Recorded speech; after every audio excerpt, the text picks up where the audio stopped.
Hey everybody, Courtney here to talk to you about YOLO, or you only live once, or waiting till you retire to do those big dreams.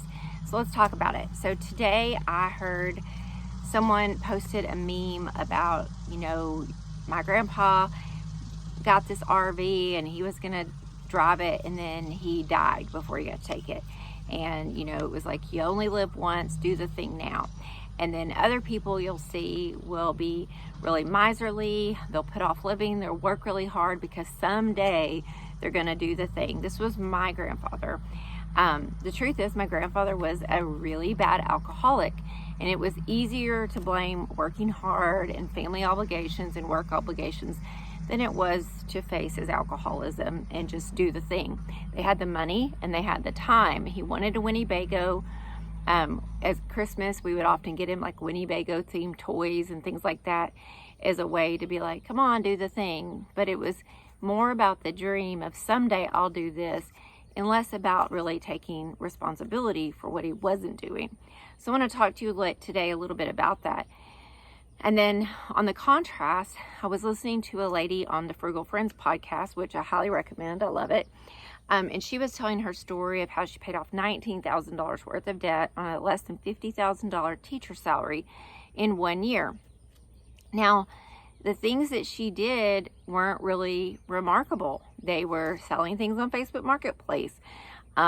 It was cutting back on, she talked about all these like little things that she cut back on. Like, we like to go to concerts, but we don't have to go all the concerts.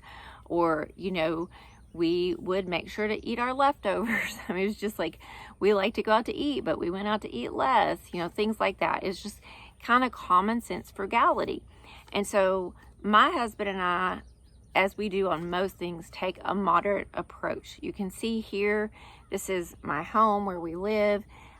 We live on this farm. My husband, those are our horses out there and donkeys. My husband's out there bush hogging. And when we got together in 2011, we were dating and we discussed within a year that we would get married. We didn't get married until 7 years later, but we discussed getting married. Sorry, my allergies are kind of getting to me out here.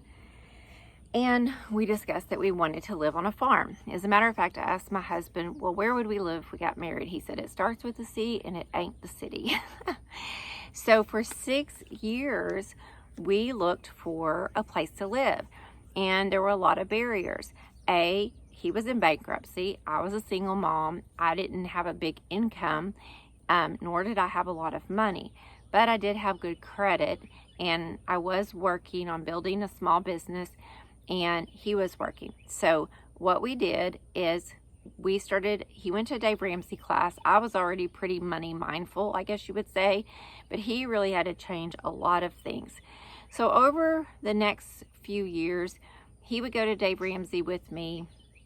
He would figure out finances, and he and I would start a business together, our roofing construction business. Now, he was already doing that, and I was already a business owner, but I would help him turn it a side hustle into a business because I knew how to run a business. I come from a family of business owners. And so we had to make a plan, and that plan was I would continue to get out of debt, save a good down payment. He would get his bankruptcy taken care of and work on saving a big down payment also. So I wasn't going to put any money down because I owned my house, and we used my house as a bridge loan. The point to all of this is we made a plan, and we executed that plan over about a 6 to 8 year period, because it took us 6 years to find something we could afford. This place did not look like this when we got it. It was a grown up nasty pasture with a bunch of old outbuildings on it. And we had to learn things and change things. So sometimes when we're thinking about you only live once, you'll hear people talk about, well, someday I want to have that little cabin in the woods, or I want to go to Spain, or I want to take a tour of Europe, or I don't know what it is, like dance on the escapades. I don't know. But we often don't think about how we can do that, or how we can do some form of that. And sometimes really, it's not that we can't, it's that we're making a choice. I would love to go to Italy and have always wanted to go overseas and see some things. I don't love to travel. I had the opportunity I think it was 2016. My husband was a professional athlete, and I say professional, he did get paid. Sometimes he had sponsors, paid by tournament money. He's a 9th degree black belt, retired now, but he was competing overseas, and I could have gone with him. As a single mother, I chose not to. I did not want to spend the money, but the main factor was I didn't want to leave my kids because their dad wasn't responsible enough to take care of them if something should happen to me or me being out of the country. That was a choice that I willingly made. I have no regrets about that choice.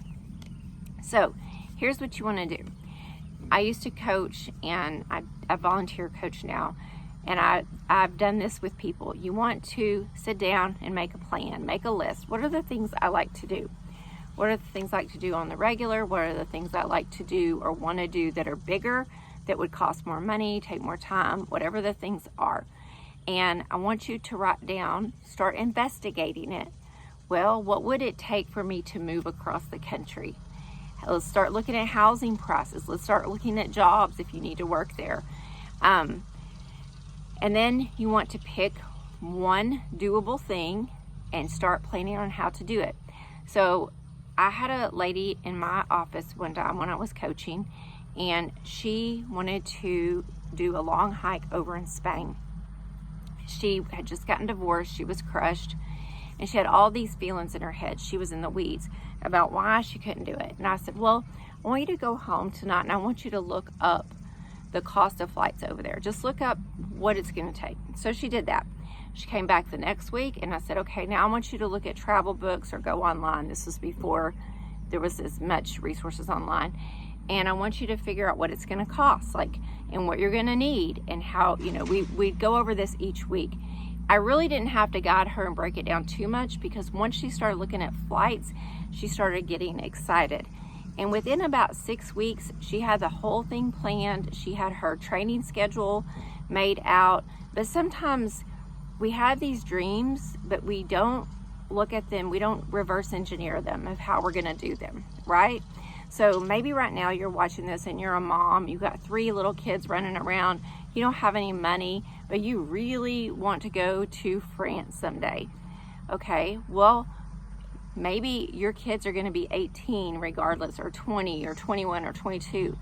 Maybe you start saving now. You have that little side bucket of money, or you make a plan of what you're going to do. Maybe you talk to your spouse, or if you're married, or if you're not married, and you say, okay, when all these kids get out of the house and they go to college, by the time that they're this age, I'm either going to sell this house and downsize, and I'm going to go to France for a month. Or how am I going to do that? You can look at today's dollars. Sure, there's a lot that's unknown, but you can start to plan. Look at flights to France. Look at where you would stay. Look at tours of France. Because honestly, that 6 years we were looking for land, we would spend afternoons, we would spend weekends driving around, looking at places that were for sale, looking at places we may want to live. I discovered places in my own hometown that I had never seen before, including this place. And I really miss doing that. We're not looking for property now, but I really miss driving around looking for those things. So set a time, look and see how to plan, and find ways to make it happen in smaller increments, especially. So let's say, like for me, we wanted to, where did we go recently? We went to Sedona. That was a long trip. That was an 8-day trip for us. That's long. But there have been times in the past where I couldn't afford to travel for a week. So I might go to a destination for 4 or 5 days instead of a week. Or we might drive there instead of fly. Start trying to think of ways to do things that are more doable. Maybe you could trade off and go stay with family somewhere. Maybe you could decide to stay in an Airbnb instead of a fancy hotel. Start figuring out ways to do things. When I go to Colorado, I stay with family. I use points on my credit card to be able to travel on Southwest. It usually costs me about $40 to fly. So, and the next thing that I've already said, but I just want to reiterate, is begin to start to notice the narrative that you're telling yourself. Are you making a choice to not do the thing, not to YOLO because there's some fear there, or there's some martyrdom there? I know we don't like to often think about that, but are we saying, I can't do that, I have kids, I can't do that, I have to take care of my animals, or I take care of this elderly person? There are ways. Sometimes they just feel insurmountable. So I had a lady who watched my pets for a very reasonable price, and she did it more as a friend because she likes coming out here and staying. But I found out that there was another lady who would do it for almost double that, which is a hard pill to swallow, but it is a way, and I have to factor that into my travel now, and I'm much appreciated. I know it's hard to give up your time. So sometimes we just have to start doing the research, and honestly, there's so much fun in doing that. It's not just travel. Sometimes maybe we want to live in the country and we live in the city. So maybe start looking at houses in the country and trying to figure out, how would I make that happen? So for instance, there's a way of selling your house that you sell your house and it is tentative. You want to buy a house. Well, it's tentative on your house selling. It's worth a shot. Maybe you start packing things up and making repairs to your house because you know in 5 years you're going to sell your house. Because remember, we often underestimate what we can do, or we overestimate what we can do in a year, and we underestimate what we can do in 10 years. Start looking to that 3-year mark, that 5-year mark, that 10-year mark, and setting those goals, and then reverse engineer the steps to get to them. I hope this has been helpful, and go out there and live your dreams. Don't wait till you retire. Do it now, but don't do it to the point that you bargain your retirement for that. Always think about your future self when you're making plans today. Thank you. Bye-bye.